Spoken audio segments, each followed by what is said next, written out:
나를 지으신 이가 하나님, 나를 부르신 이가 하나님, 나를 보내신 이도 하나님, 나의 나 된 것은 다 하나님 은혜라. 기도하겠습니다. 아버지 감사합니다. 참 주님께서 저희를 부르시고 제자 삼는 일을 맡겨주셔서 감사합니다. 이 시간 성령님께서 함께 해주시고 저희들이 들어야 될 것과 또 행해야 될 것이 있으면 보여주시옵기를 원합니다. 이 시간 전체를 주님께 의탁하며 예수님 이름으로 기도하였습니다. 아멘.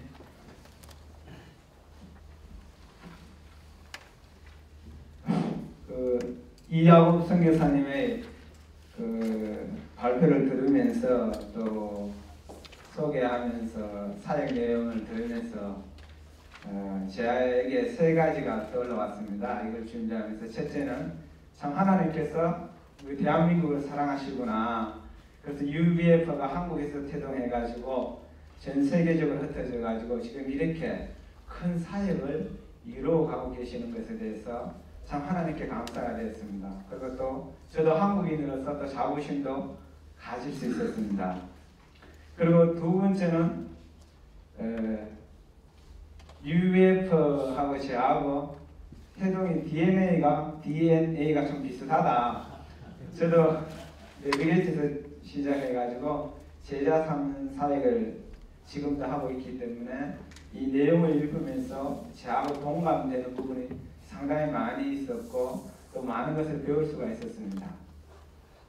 그래서 참 이 시간에 여러 가지 또 많이 질문도 하고 제가 배울 수 있다는 생각이 들었고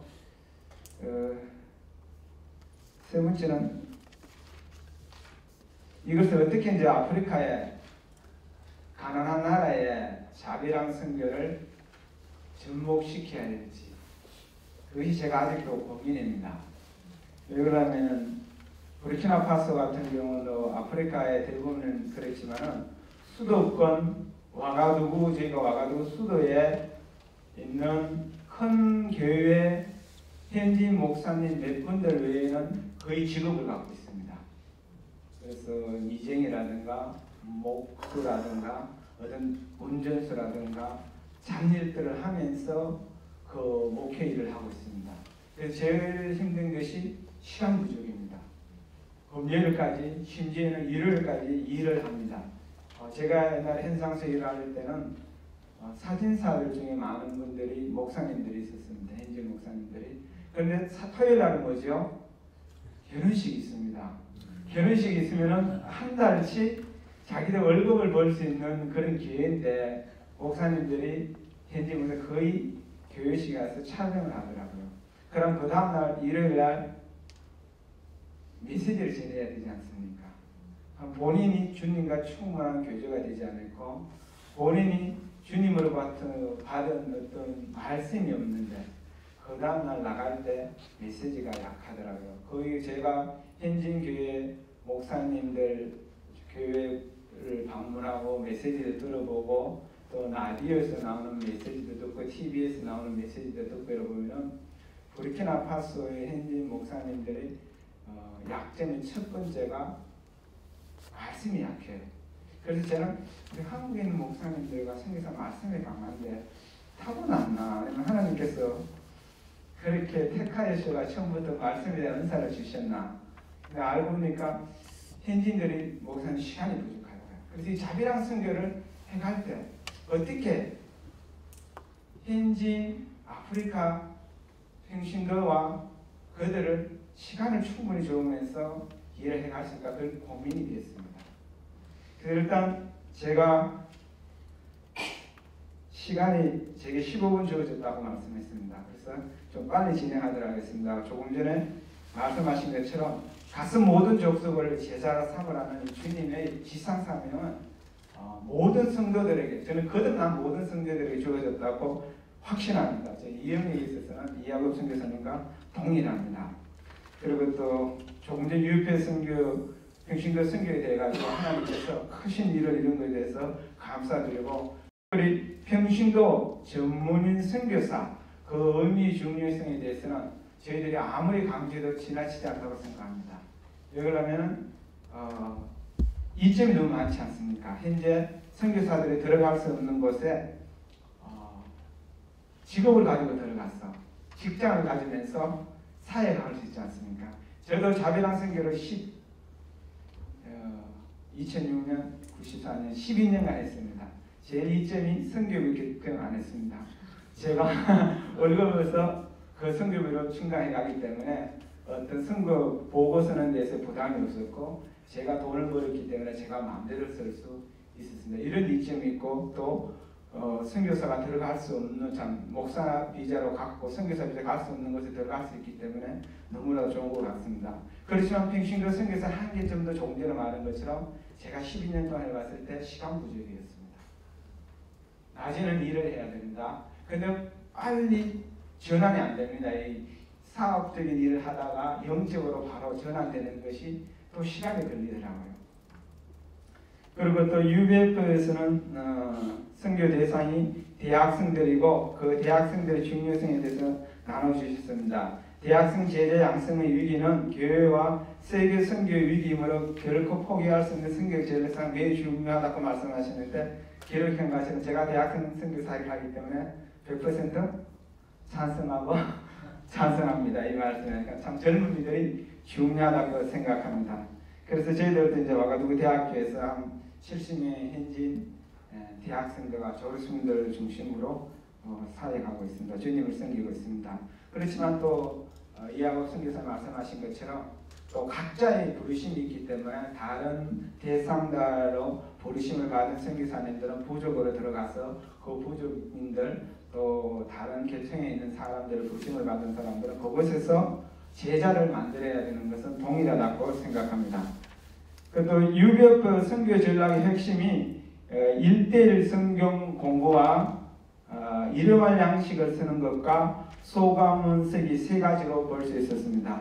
1:1 성경 공부에 대해서는 나눠주셨는데, 제가 들은 거 거의 제하고 비슷했습니다. 개인적으로 캠퍼스 나가서 복음을 전합니다. 많은 학생들을 만납니다. 제 같은 경우는 1년에 한 200명에서 250명을 개인적으로 접촉합니다. 개인적으로 만나가지고 그들에게 예수는 그리스도고 하나님의 아들이시다, 그가 왜 십자가에 못 박혀 죽고 부활하시는지 그들에게 개인적으로 설명해 주면 거기에 대해서 이제 반응을 보이는 사람이 있습니다. 예수님이 영접하죠. 영접했다고 거듭나진 않았죠. 반응을 보이는 사람을 제가 통계를 보니까 한 20-30명이 되었습니다. 10%. 그 중에 이제 1:1 양육을 통해서 만납니다. 만나가지고 일주일에 한 번, 그 다음 2번 정도 만나가지고 성경 공부를 가르쳐주고, 예수 그리스도가 예수님이 왜 그리스도가 하나님의 아들이시고 그분이 어떤 분이신지 성경 공부를 통해서 가르쳐주면서 1:1 양육의 장점을 이야곱 선교사가 말씀하시는데, 그 마음에 있는 것을 이제 서서히 드러냅니다. 그래서 만나가 개인적으로 이야기하면은 이제 마음속에 있는 것이 나오기 시작합니다. 그거는 물론 처음에는 먼저 복음과 예수님에 대해서 가르쳐주고, 그다음 나중에 얘가 예수님 영접하고 성령으로 거듭났다는 증거가 보이면은 이제 그때부터 마음에 있는 내면을 가르쳐줘야 되기 때문에 그때 가장 중요한 1:1 양육인 것 같습니다. 1:1로 만나가지고 이야기하면은 거의 이제 삶 속에 있는 것을 다 알 수 있습니다. 그래서 왜 이 형제가, 이 자매가 이런 상황에서 이렇게 행동하는지 이해를 못했는데, 그의 과거사를 들어보면 어떤 가정에 태어났고 어떻게 성장을 하였고, 그 다음에 지금 이제 그가 어떻게 왜 이렇게 하면 그걸 듣는 순간에 이 학생이 이런 상황에서 행동할 수밖에 없었구나. 그 전에 이해하지 못하고 어떤 때 평가되고 왜 저 학생은 저 형제는 저 자매는 이런 상황에서 이렇게 행동을 하지. 그러니까 의심이 가고 비판하는 것들이 1대1 양육을 통해서 듣고 질문하면은 그것이 해결됩니다. 근데 여기 조금씩 나오겠지만 1대1 양육에 제가 한계점이라고 적어놨는데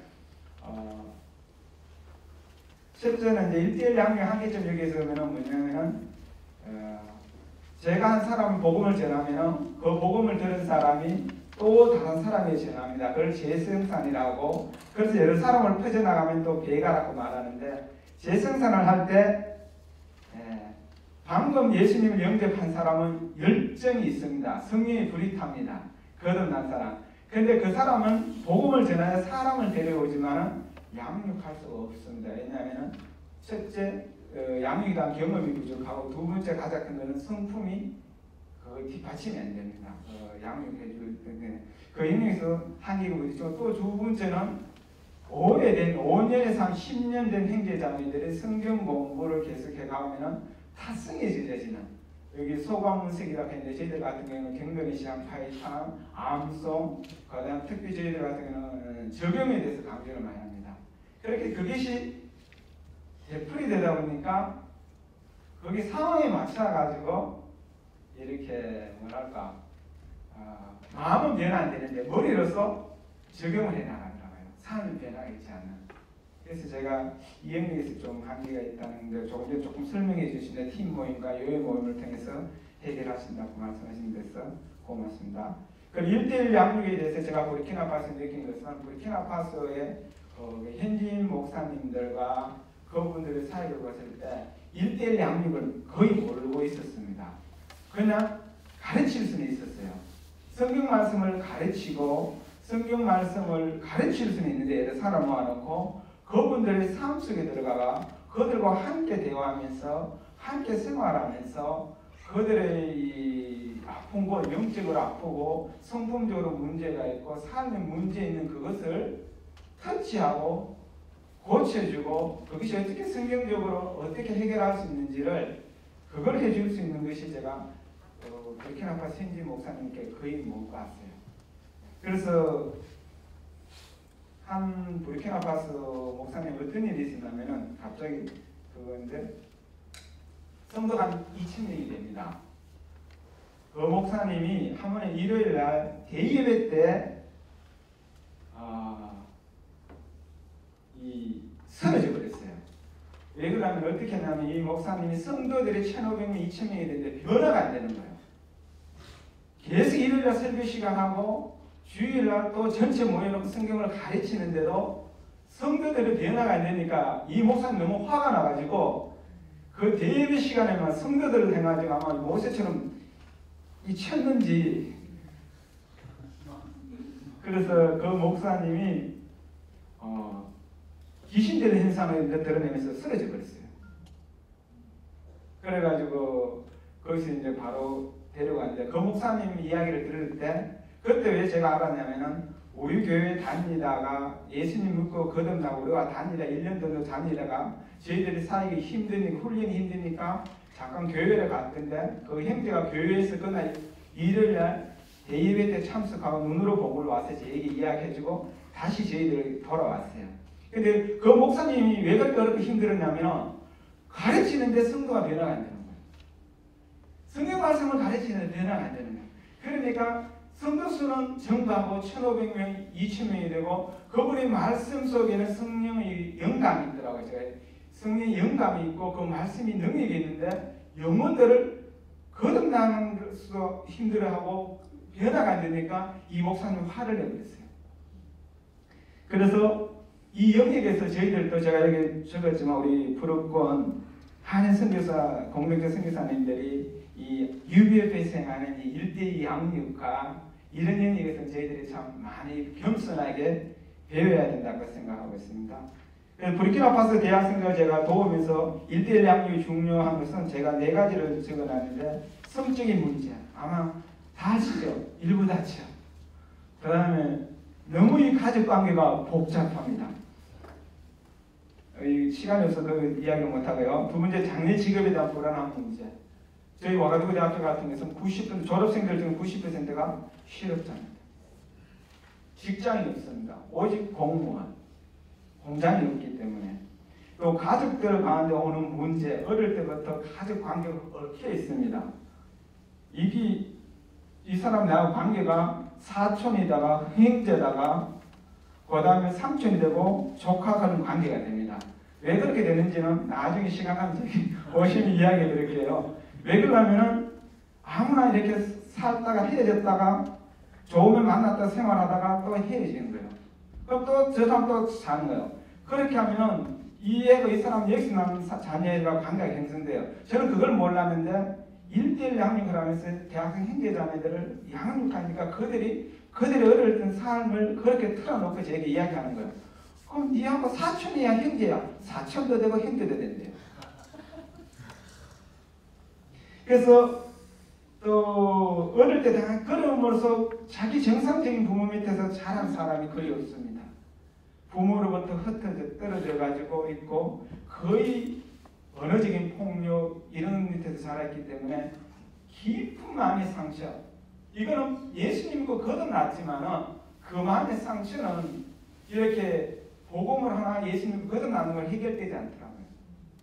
이런 것들은 진짜 개인적으로 만나가지고 이야기를 할 때 그것이 되시더라고요. 그러려면 이제 개인적으로 만나가면 가장 중요한 것은 그자와 나와의 사랑과 신뢰의 관계가 형성이 되더라고요.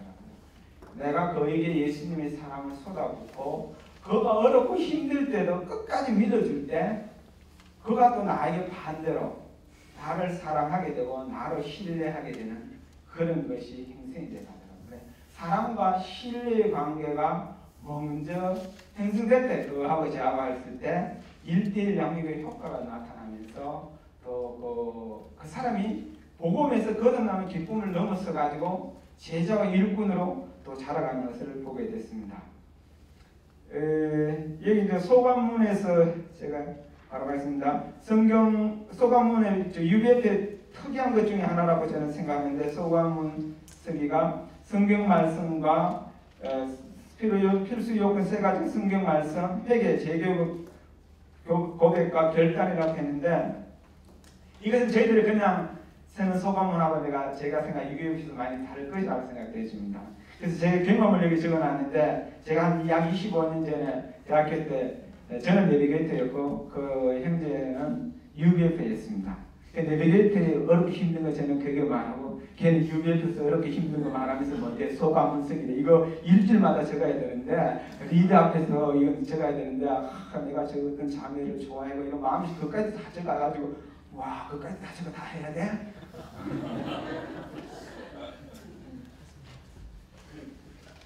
그러니까 그렇게 해야 된대요. 와 그래서 나는 내비게이터 남아있는 게 참 감사하네.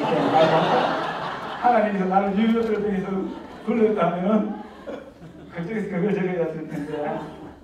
근데 그래서 제가 여기에 대해서 좀 질문하고 싶었습니다. 이 소관문 쓰는 게 구체적으로 어느 정도까지 적나라하게 적어야 하는지 알고 싶고 소관문 쓰는 것에 대한 부작용은 없는지 예를 들면 형식적으로 위선적으로 리더 앞에서 적을 수도 있고 또 너무 소관문 쓰다 보면 회계 쪽으로 치우치면 제곱 이것이 회계 제곱 이러는데 회계 쪽 하면은 너무 자신만 비판하면은 어떤 미래를 바라보고 나아가는 이런 능력에서 없는지 그러면서 제가 또 적어놓은 것 중에 하나가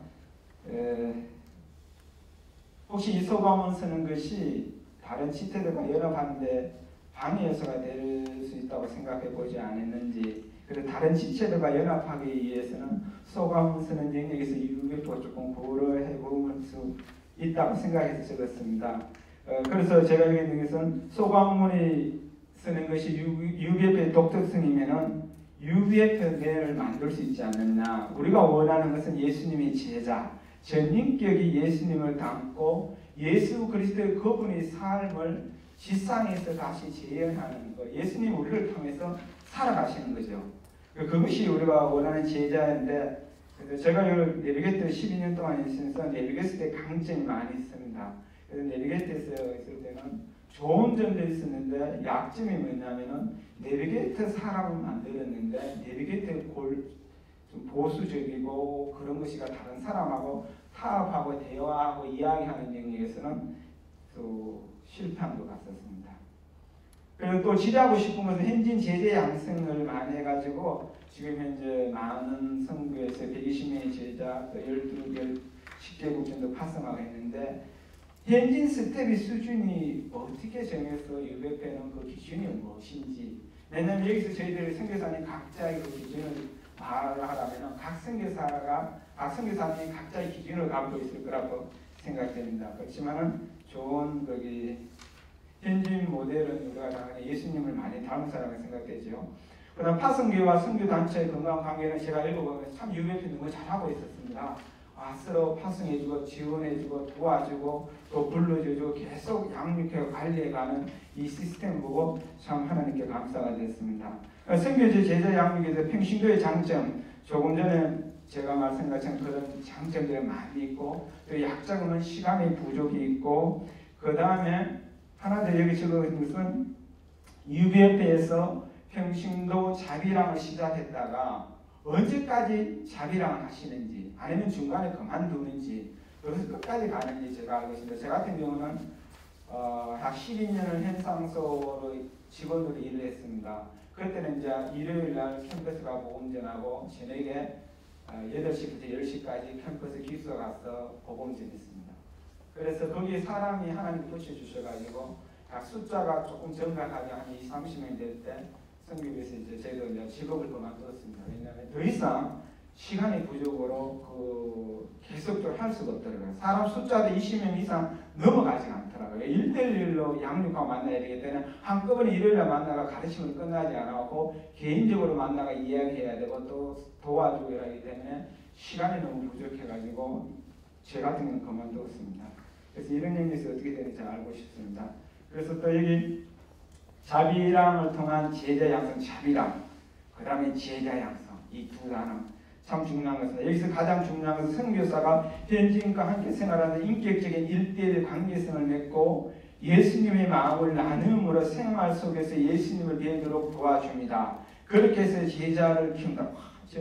이 말씀 너무너무 감동받고 참 좋아했습니다. 제 생각과 똑같기 때문입니다. 근데 여기서 선교사가 현지인과 함께 생활하면서 이게 구체적으로 어느 수준까지 하고 있는지, 제가 이 영역에서 어떻게 하면 실패했고 하지 못한 것들 중에 하나였습니다. 내비게이터에서 배우면서 왜 그러냐면 제가 현지인들과 삶을 나누기 위해서 두 가지가 필요했습니다.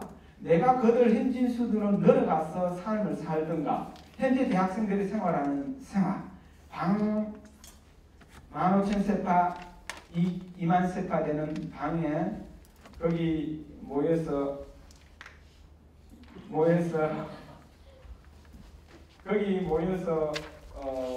생활합니다. 그 방 하나에 요만한데 작은데 해가지고 5명, 6명이 생활합니다.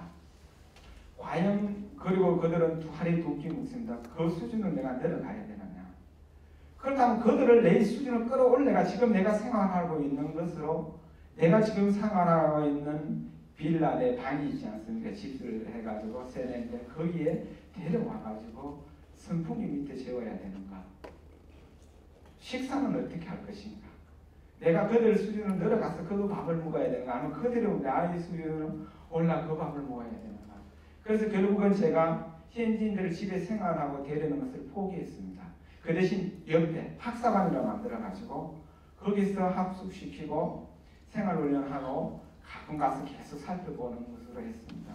그래서 여기서 만약 진짜 예수님의 본을, 예수님께서 3년간 12제자와 함께 식사하고 함께 주무시고 함께 밥을 나눴고 예수님이 가르침과 모든 것을 예수님 12제자가 보고 따라했기 때문에 예수님의 가르침만 받아들였을 뿐만 아니라 예수 그리스도 그분의 인격, 그분의 그 삶 자체를 받아들이지 않았습니다. 만약 그렇게 할 수 있다면 진짜 우리는 현진 제자들을 얻을 수 있다고 생각되십니다. 현진 선교사가 재파송하는 것은 여기는 모든 선교사들의 꿈이라고 생각되어집니다. 그리고 이제 나가면서 제가 끝나도록 하겠습니다. 시간이 3분 남았다고 메시지가 왔습니다. 그 UUF가 이제는 자신들의 장점을 다른 지체에게 나누어 함께 세계 보고만 이루어갈 때라고 생각합니다. 특히 자비랑 선교사와 제자 양성하는 양육하는 이 두 가지 영역에서 그리고 기존의 교회와 선교 단체가 UUF 방식을 그대로 적용한다는 것은 사실상 불가능하다는 것은 저는 현지 선교사 하면서 느꼈습니다. 그러나 저는 태동이 예비교태이기 때문에 가능했다고 생각되어집니다. 그래서 UUF가 더 적극적으로 마음의 문을 여시고 어떻게 우리 선교사님들을 도우셔가지고 자비랑과 제자 양육할 수 있는지 마음의 문을 더 열고 UUF의 그 고유의 어떤 특유한 원리와 이런 것을 너무 주장하거나 고집하기보다는 조금 바꿀 수 있으면 바꿔오셔가지고 우리 여기 있는 선교사님들이 쉽게 이걸 받아들일 수 있도록 우리 UUF 좀 신경을 써주시면 고맙다고 생각되십니다. 그래서 우리 모두 이제 이번에 포럼을 통하여 참 UUF가 우리 또 불어권 한인 선교 공동체에 대해서 자비람과 제자 양육에 대해서 교육해주고 또 방법도 나눠주신 UUF 이하로 선교사 여러 UUF께 감사드립니다. 또 이번에 기회를 허락하신 주님께 모든 영광을 돌려드립니다. 감사합니다.